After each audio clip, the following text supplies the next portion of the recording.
Okay, how about pause recording? You happy to.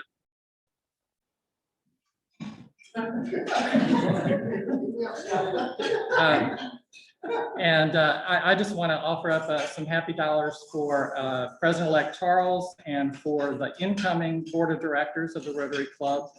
You guys have a great year ahead of you, and Charles has done a great job in getting everybody started, and it was a great beginning to that, the retreat this weekend. So this is for all of you. Thank you.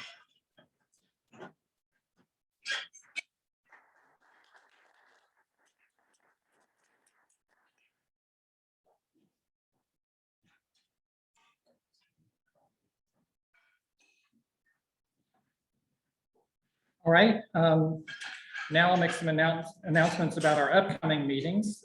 Next week, we have Kai Capro, the CEO of the Trolley Pub. So if any of you guys want to hear about opportunities to, enjoy some drinks and not have to drive anywhere and look kind of silly going around downtown, next week is your chance. That's a lot of fun if none of you've ever done it. And, it'll be great to hear from him. He's actually a former member of our club, so it'll be great to welcome him back. And then on the 21st, we have a real treat in that we are going to hear from our own Gina Yacone, this time not about the April 17 day of service, which we heard a lot from her about all year long, but about the actual subject of her work in cybersecurity. This has been a very unfortunately eventful and exciting year in cybersecurity, and she is going to be telling us some war stories and some interesting information about that. So please join us on the 21st. And then on the last weekend, or the last Monday of this month, the 28th, we will have our new officer installation. So please join us for that. That's going to be a great, certainly something that I'm looking forward to, is passing the gavel along to President-elect Charles. The next announcement is that today, actually, several of our fellow Rotarians are participating in the Old Dominion Rotary Golf Tournament. And so they're going to be wearing our Rotary Club of Raleigh flag. So please be wishing well and good shots to Randy, Jim Graham, Bill Rohrer, and Tom Packer. So it sounds like if nothing else, they'll be having a lot of fun out there on the golf course today. At this point, I'm going to turn the program over to Christy Santacana on the screen here to provide a membership report and give us a reading for a new member. All right, good afternoon, everyone.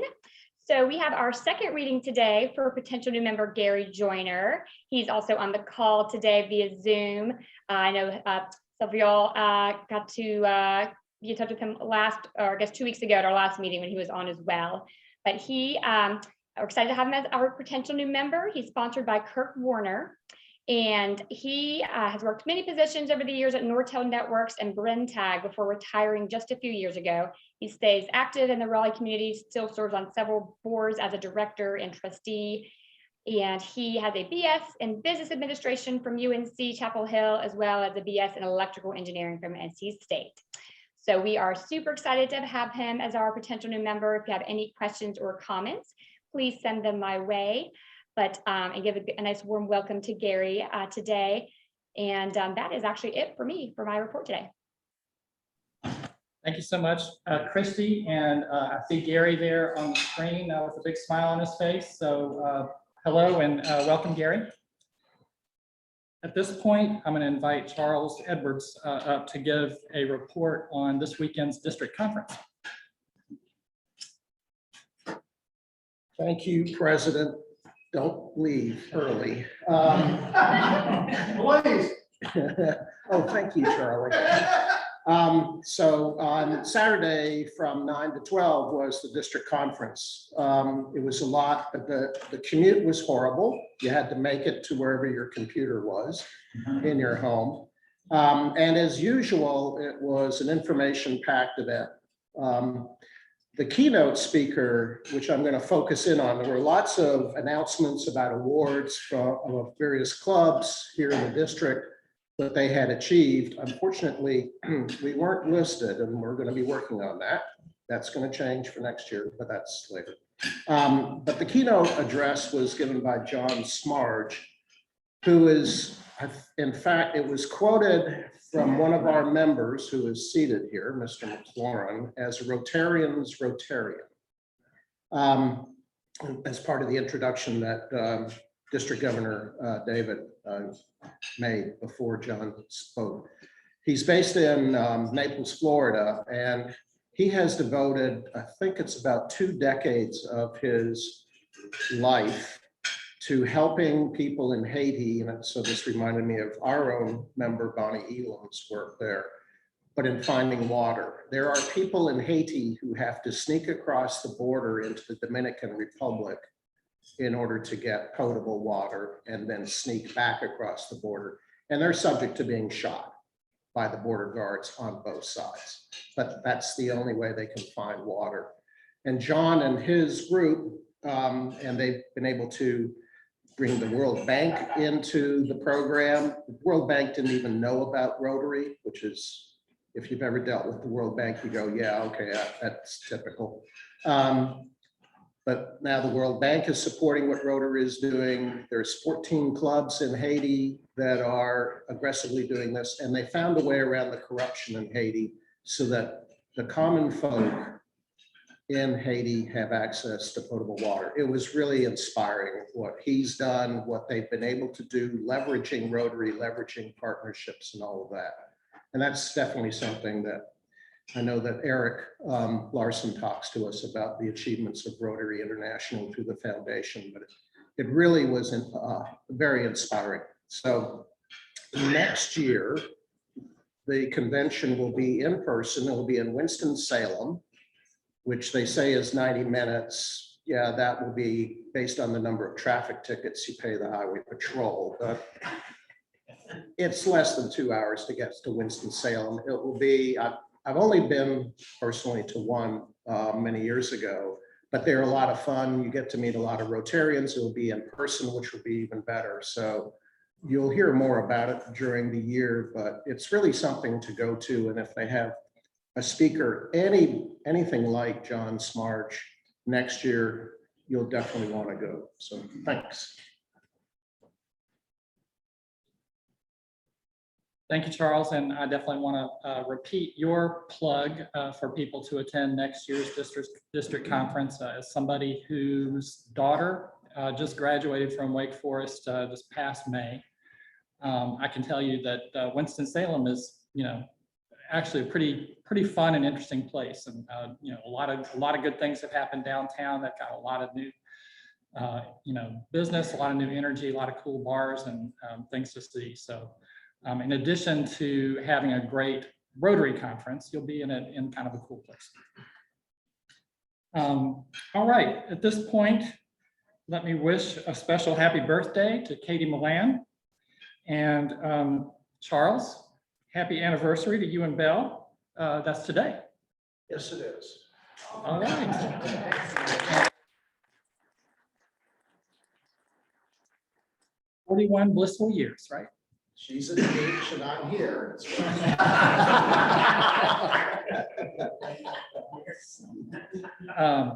And happy anniversary as well to Martin and Sarah Wharf, whose anniversary is also today. So 18 years, they got a little work to catch up with you guys, but they'll make it. All right, at this point, this is the time you've been waiting for. I'm now going to call Richard Watkins back up to the podium to introduce our speaker. Richard. Thank you. This is a really exciting meeting for me today because I'm trying to accomplish 2 things. The first thing is to introduce a speaker who will give a phenomenal talk. But the second thing, and it came to my mind when Christy was doing a reading, I looked over at the speaker and I gave him a head nod. And I said, that's going to be you soon, right? You're going to recruit you, fingers crossed. And so the second thing is to hopefully introduce you to a potential new Rotarian. So no pressure, but a little bit of pressure, but you know. So let me introduce you to today's speaker.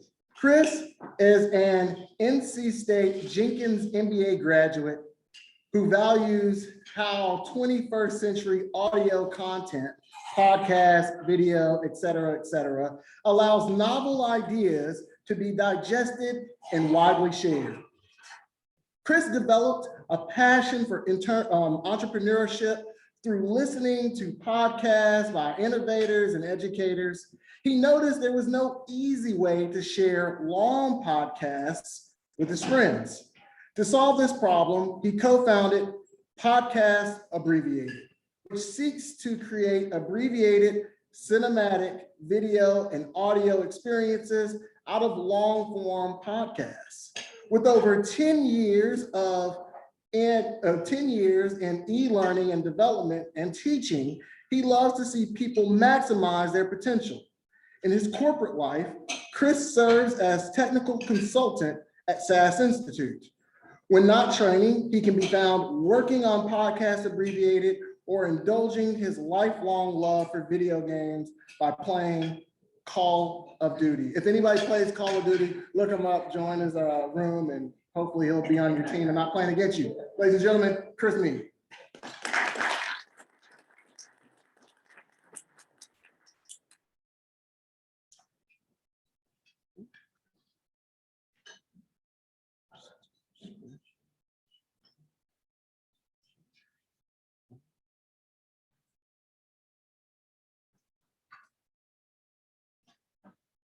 Thank you all so much for having me. It is a great honor to be here and present in front of you. Thank you, Richard, for that great introduction.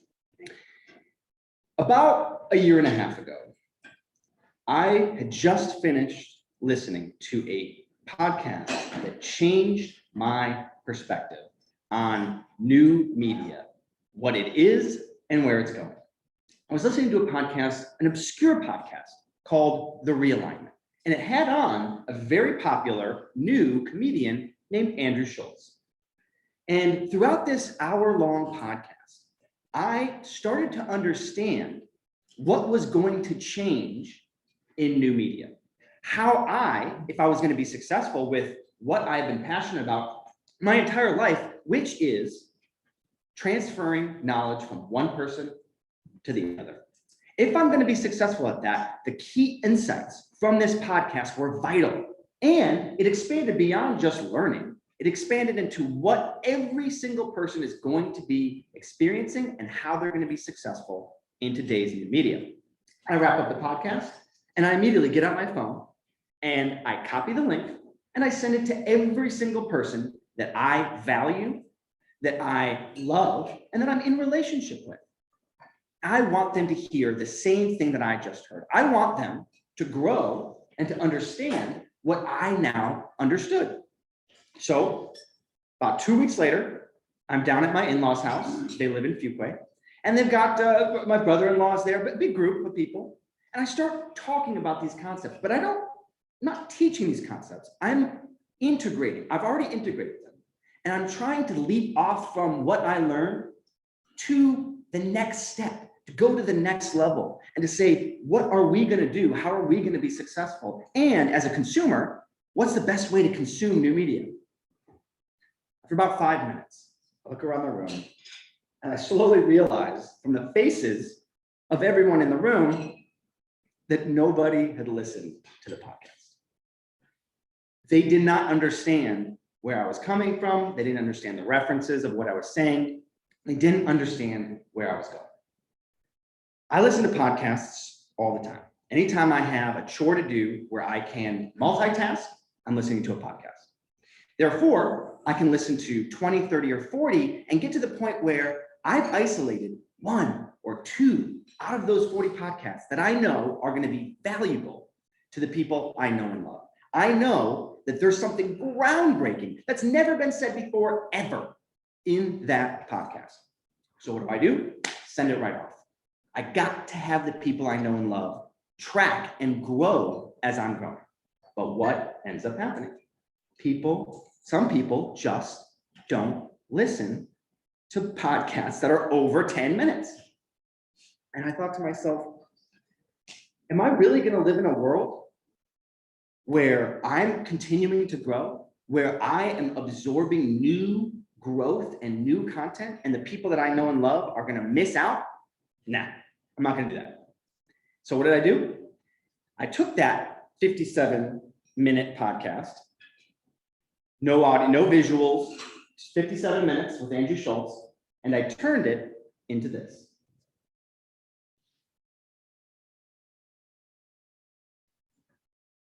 So you might not hear. People have the most attention they've ever had in history for the least amount of people.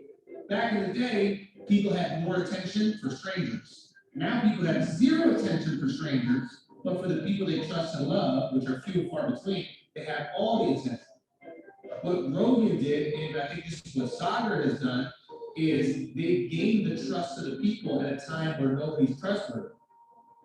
Watching news today, or just any sort of information, it's like 3-card Monte. Like, you think you know which card is the queen of diamonds, whatever it is, but a day later you can find out you completely lied to them. So if you finally trust somebody, you'll give them all your time. Literally all people. I'm going to stop it there, and I'm going to stop it there as a teaser, because when I sent this video, it's only 4 minutes, to my friends and family, every single one of them watched it. And what I had done is distilled the core concepts of an hour-long podcast and condensed it into 4 minutes. Then, as you saw, overlaid some video for those who are visual learners. Not everyone's an audio learner, but in order to increase new segments of our society to be able to incorporate these ideas, bring them in to the fold. Okay. So, according to Podcast Insights, April of this year, there are 37 million hours of available podcast content out there, which means if I started today, I'm 33, and Lord willing, if I make it to 100, listen to 24 hours a day podcasts, I wouldn't crack 1% of the podcasts out there. And that's just today. So podcasts are only growing. That's also discounting movies, books, e-learning. Okay, there is an ocean of available content. This brings up a circumstance. This circumstance brings up a quote from Barry Schwartz's book, The Paradox of Choice. Learning to choose is hard. Learning to choose well is harder. And learning to choose in a world of unlimited possibilities is harder still. Perhaps too hard. So what are we going to do about this?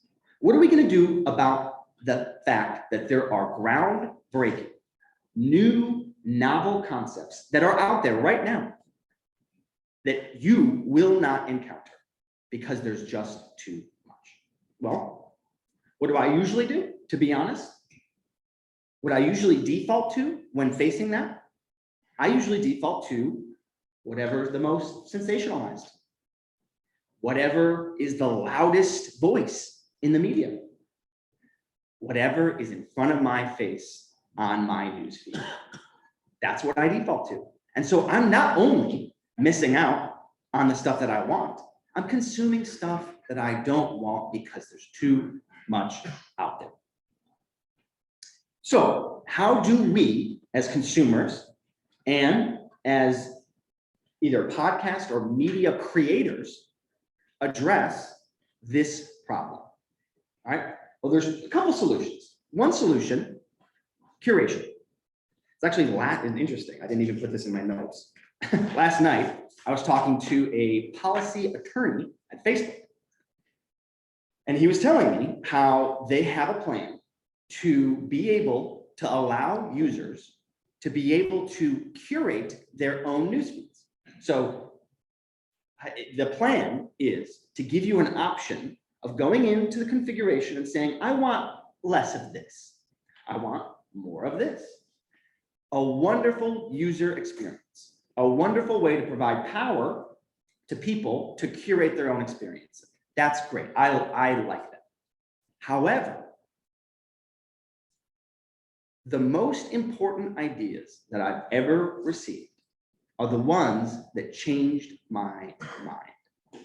The ones where I started on one side and I was brought because of the power and the conviction of the logic of the conviction of the argument to the other side.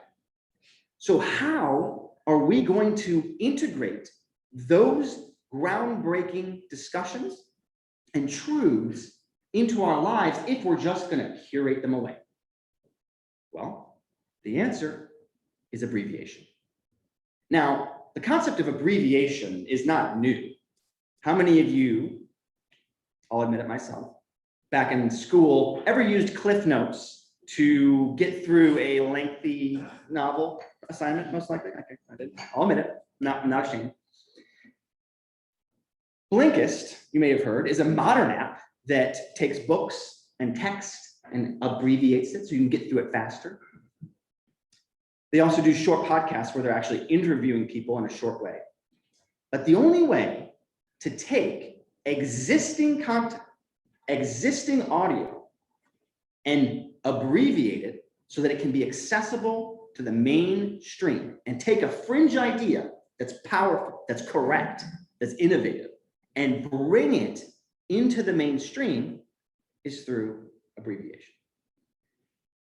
So we've discovered that you can take, what we discovered at Podcast Abbreviated is that you can listen to our longest is 3.5 hours. We've taken a 3.5-hour podcast, listen to it carefully, that's our burden, and isolate the gold that's inside that 3.5 hours, because a lot of it is wasted.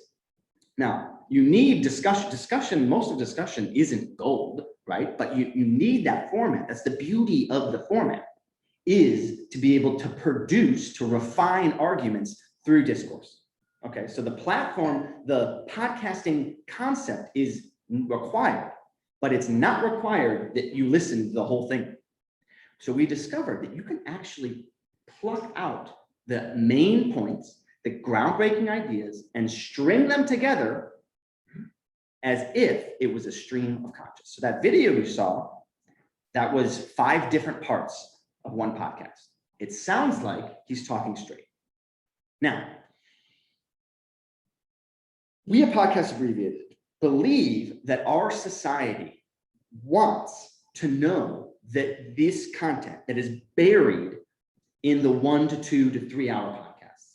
That's our belief. We're testing that right now. We're testing the fact that do people want to know this, but are blocked, but are inaccessible because of the format of podcasting. So I gotta ask, how long do I get? Because I'm about to go 2 different ways. It's 1:06. We try to close out at about 1:20, 1:25. And then we Okay, have some- I'm gonna quickly go through this very quick. I want to show you how we do it. That'll just give us time for Q&A. Excellent. This is how we do it. So the first thing you want to do, first thing you have to realize, just say you're the producer. Just say you're on the side of, I want to create something, because that's the point of this message, right? How do you get a message? How do you get something that is true, that is right, that is new, that is innovative from the niche into the mainstream? The first step is the hook.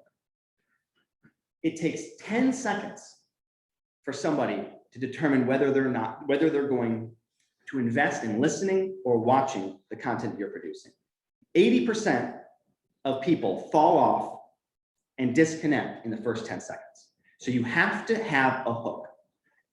When you're having a podcast, you normally don't launch into the most important, most compelling, most interesting component. So you have to move something from your content into the beginning to show the listener or viewer what's in it for me. That's what matters most. The next, this takes a long time. So you want to select something that is your thesis. If you're putting something out, you don't want to put something out that is not, if you have something more groundbreaking, if you have something that's not a part of your mission, you don't want to put that out. You want to abbreviate first your thesis episode. And then it leads to the what's in it for me. When you can answer a question that somebody has, and you say from the get-go, do you want to know this? And the answer is yes, then you got it. If you can say, I have the answer to this, then you got it, if they want to know. As you curate trust and you curate a community, they'll keep coming back for more value. Finally, in terms of how do you narrate, how do you coordinate your episode? You want to find and look for declarations that resonate with your audience. So again, in a conversation, a lot of the conversation has to do with building up to these moments. If a declaration is made by one of your guests or yourself, and it resonates with people, it will feel like they've known it all along. And just by you saying it, they're going to acknowledge you as the person, as the expert that they can now go to find more of those situations. And then next, you want to curate authority.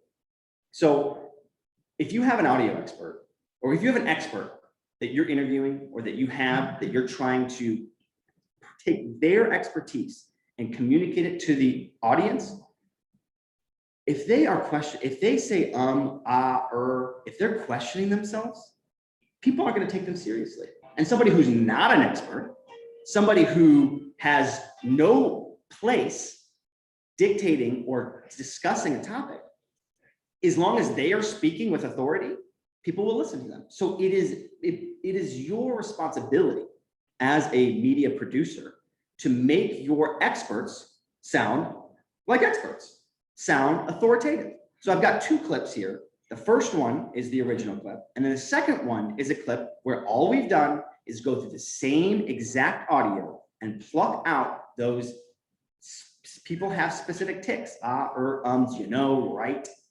And if you take those out, the authority that it dictates allows people to accept it and move on. Here you go. Well, essentially, we work with our clients all the time, particularly on the advertising side, in helping them kind of harness the power of sound for their effective advertising. Okay, so that was the sonic director at the top 3 music platform. This guy has been in the industry for decades. He is an expert. Now listen to how he sounds after we've edited. We work with our clients all the time in helping them harness the power of sound for their effective advertising. Clean, crisp, to the point. Now, this guy, he does this all the time, and he's about to launch into some very interesting content about how they use archetypes and music in order to advertise your brand. If you have a brand and you're using music, this stuff is valuable to you. However, if your expert is not communicating that authority, people are going to tune out. Finally, examples are great for the long podcast, but an easy way to take content from an hour and bring it down into that 5-minute gold is to lose the examples. If you take the examples out, you are then just keeping those declarations that resonate. And what happens is if somebody scratches their head and they're like, I don't know about that, I want more.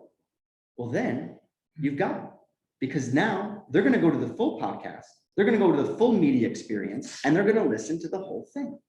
And now you've got somebody who has a taste of what's to come, who wants to find what's buried beneath and explore it. What you're doing from a business standpoint is you're adding a layer onto your sales funnel. So a lot of podcasts, what they do now is they have a product that they're trying to sell at the bottom. Then above that, they have what's called a pocket product, which is something where maybe it's $5 to $10, something small. They can maybe a PDF, maybe a small video, something to entice them into that service. And then on top of that, they have this podcast, which are usually free. But what you're doing with that podcast is proving your value, proving your authority. But with an abbreviation, you're adding another layer of bigger top to your funnel. More people can access a 5-minute video than a 1-hour podcast. More individuals can listen and watch the content, a piece of content that you just saw, then listen to an hour podcast and then decide, am I into this? Is this something that I want? Is this a funnel? They don't know they're doing it, that I'm going to go down. Okay. So Podcast Abbreviated, based out of Apex, North Carolina, we launched just 3 months ago. In that time, we've created 15 videos and we've only released 9 of them. So we've got our best to come. We've recorded 20 podcasts and only released 8 segments so far, called banking. It's a nice way to make sure that every single week you've got something for your audience. And the feedback that we've received from, especially from the people that we've done these videos on, has been fantastic. They're over the moon that you've taken what they've done and made it better, made it more accessible. However, the one situation we have is perfectly put by Balaji Srinivasan, who is he was the previous CTO of Coinbase. And he says very well, product is merit. Distribution is connections. And that is where we are right now. We have a product that people love, that we've been told by the people who've done the podcast that they value. And we've even had people come to us and purchase this as a service. Nobody knows about us yet. So that's what I'm doing here. If you want to understand more about what we do, if you want to have tutorials on how to do this for your product, if you want to learn more about what we've been discovering in the best minds, the top thinkers, and the top podcasts out there, just head over to podcastabbreviated.com and check us out. We also have a newsletter where we'll just send you our content straight to your email. So you don't have to worry about, you'll be on the conveyor belt of content and you don't have to worry about the content overload. Thank you very much. I would love to take questions.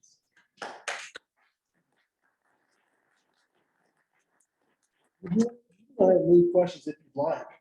They'll go ahead and put their hands up in there. Go ahead and call them. Go ahead, take questions. Yes. I was curious, in your model, does the revenue then come from the creator of the podcast, or does the revenue come from the end user that watches the abbreviation, or is it ad driven? Where's that? Great question. At the moment, it is a service that from the podcaster themselves. And so if they would like a video, or we've also done audio only abbreviations where they will pay us, we'll give them the piece of content and then they can use it as they will. And we also advertise it on our site. So it's a bonus to where anyone who sees it from our site will also be able to be attributed to them. In the long term, as we know we're using other people's content. And so we're working towards getting every single person we're doing to agree to have us do it. It's going to benefit them, but it's also, we want to agree to it. Once we get to that point, we might be able to have a portfolio, maybe a Netflix style portfolio of available options. We may get into a user subscription model. Yes. So what's the algorithm you use to abbreviate? How do you make a determination on what the key message is or message is and then collapse to that? So great question. Right now, the algorithm is this. We are working on an algorithm because in order to scale, the only way to scale is to build a healthy and valuable algorithm in order to understand what is important and then clearing out everything that's not important. And so I'm working with some deep learning experts in order to first get an abstract. What you do is run an algorithm to get an abstract. So it takes the text and brings it into a summary. And then you use that in order to then influence another algorithm that, because you can't make up new words, you have to strip the words that they're using, another algorithm to then start stripping and coalescing the words. And we use a product called Descript. If you're doing anything with podcasting, I highly recommend it. You can get download for free and get 3 hours for free, $15 an hour. I'm not associated with them. I just need them. But what you can do is it gives you the audio at the bottom and it transcribes it into text, and just say, I want to delete this word, you delete it and it automatically gets removed from the audio. And so we're using tools like this and we're working on these algorithms in order to scale. Right now, I just listened to the thing like 10 times. I just listen to it as many times as I can. And as a teacher, I have, my specific knowledge is take these complex topics and simplify them. Yes. How you doing? Thank you for coming out today. I just subscribed to your podcast. Thank you very much. So my question is, how long did it take you to abbreviate a podcast? Great question. First answer is depends how long the podcast is. Right. Say like a Joe Rogan, it's pretty long. Podcast. Right, exactly. So it takes, again, so yeah, Joe Rogan's about 2 hours. So you have to listen to it. I listen to it twice from the get-go. So whatever it is, you double it off the bat. And again, this is why we're doing algorithms. That's why we're getting into that. But yes, you listen to it twice off the bat, and then you start to isolate the main points and start to whiteboard them. And we have a whiteboarding or like a concept boarding system to where we insert those into the ideas. Then what we'll do is for a video, we'll take in, you paid for, but licensed clips and associate those with each concept. I didn't go into that. It's a little bit of inside baseball, but it takes about, depending on the length of the video, it takes about 50 hours to get something out. My second question is, what would you say like your biggest hurdle is when I get to that? Distribution is finding people who want this and getting it in front of them. There's a like you said, there's a million videos out there. YouTube's got like, it's hard to find us. So getting somebody big in order to say, hey, I like this. We've already had somebody retweet us who we did, Marshall Kozlov and Sagar Jetty. But yes, continuing to do that, continuing to get distribution and scaling is the other one. Yes. How do you decide which podcast to do all that content out there? And what, I guess, is there certain ones you decide to do, and is there a certain genre that people get to stay as well? So at the moment, and what was the inception of this company and the mission was what I was passionate about and what my partner, Tim Hedberg, is passionate about. And what that allowed us to do is to have that motivation to say, what's changed? If it's changed me and I want a abbreviation of this, then I'm going to do it. And that's what we've got the motivation to do. Once we get to the point where we have options, it'll probably be, just being honest, whoever wants to work with us. And so if we can find sources that will want to hypothetically abbreviate their entire portfolio. For example, we had an algorithm, when we get an algorithm, we're going to try to approach someone as big as Joe Rogan and say, Spotify, would you like to abbreviate Joe Rogan's entire 1,000 portfolio of all his podcasts and then offer that as an option? Well, we can do that, and we can do it quick because we got this algorithm. Is that valuable to you? And we believe it will be. Yes. This is more of a general question about the industry, but you mentioned Joe Rogan several times. Corey mentioned Joe Rogan. In the past, the way for a comedian to be successful was to go to the Comedy Store, then go on the Johnny Carson show, and that launched your career. Now, go on Joe Rogan, that launches your career. Are there other podcasts that are launching people into careers? And then how could this abbreviated thing be part of your digital resume, I should say? Great question. So what's interesting is that Andrew Schultz is a comedian, and what he was successful in was bypassing that lane, the traditional lane. And he did it by subverting what was required, which was, or what just the industry standard, which was, is to do trailers, is to put out media surrounding, say, a comedy special and not put any jokes in it. And he just said, I'm just going to do my jokes as my trailers. And he blasted that in many locations as possible. Like Instagram, Facebook, TikTok, like all of the things. And when you can watch 30 seconds of something and laugh in 30 seconds, you're going to say, okay, what else you got? And so he changed the model from this benign, boring trailer to a stimulating, I'm going to give you a piece of my value to entice you in. Okay, so that's interesting. And then the next part of it, what you just said is, yes, do podcasts launch each other? Yeah, there's something called the Rogan bump. Like people who go on Joe Rogan because of his wide audience end up getting more viewers. Now, there is a community aspect of podcasting where if I have you on my show, it helps me because you're an expert, you're giving me what you have. And I'm going to promote you. So there is a great communal back and forth between podcasting. The bigger audience you have, obviously, it's going to help you more than that. And then what was the final part of your question? About creating an abbreviated podcast as part of your digital resume if you're going to jobs or launching a company. So what is interesting is that we started this concept about a year and a half ago. We launched 3 months ago, and I think it was a month or two ago, Apple Podcasts is now recommending that podcasts have trailers as part of their digital offering. And they're actually now offering the ability to pin a podcast at the top that is a short trailer of your podcast. And they're starting to go to hint that they're going to start to launch video capabilities. And so the industry is moving in this direction, and it's just validating for us when someone like Apple Podcasts does that. And someone like Spotify is starting to integrate video into their offering as well, when they were just audio before. Yes. How does your business generate money? What is your income based on? What percentage of your business is doing one thing with podcasts and another thing?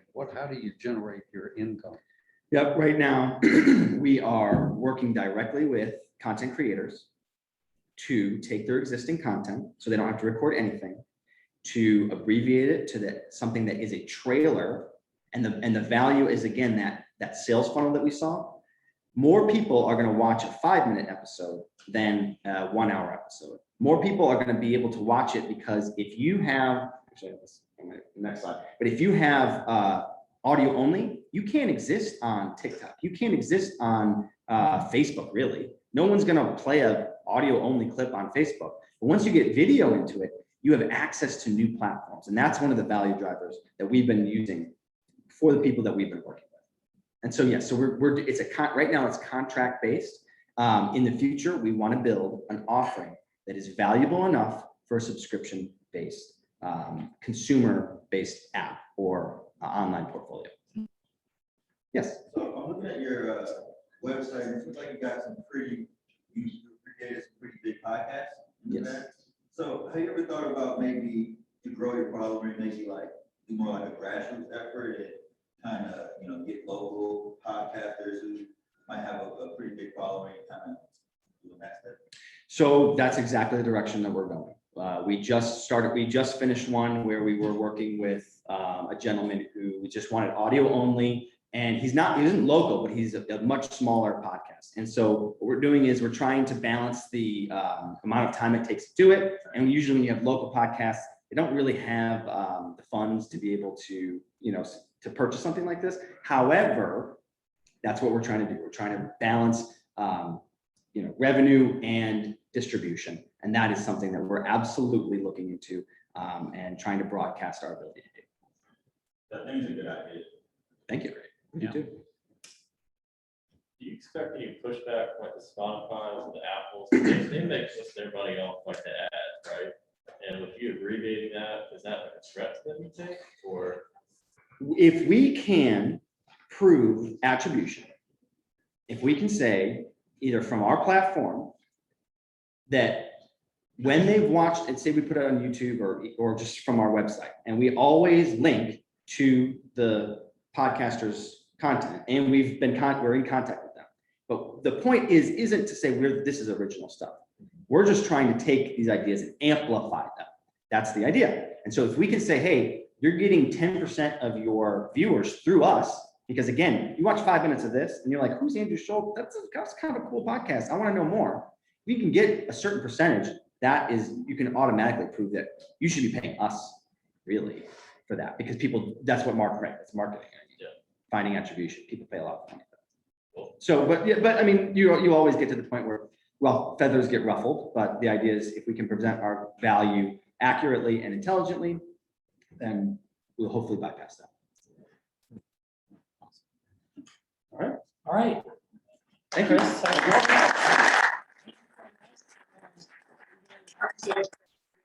For joining us today.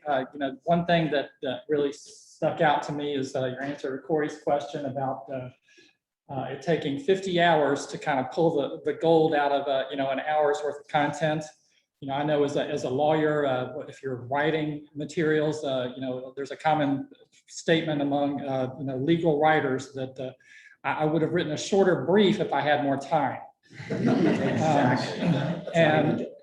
And yeah, and it's not a joke, it's true. And so we appreciate all your work, trying to kind of pull that gold out and spending all the time it takes to help people kind of find the important information. And this is our special Rotary mug. We have had a tradition here at the Rotary Club of offering this to all of our speakers. Over the past year, I have done it at this point exactly 0 times because I can't really hand it over the Zoom screen. So it's my pleasure to offer you the first Rotary mug of the 2020 and 2021 year of the Rotary Club. Thank you so much.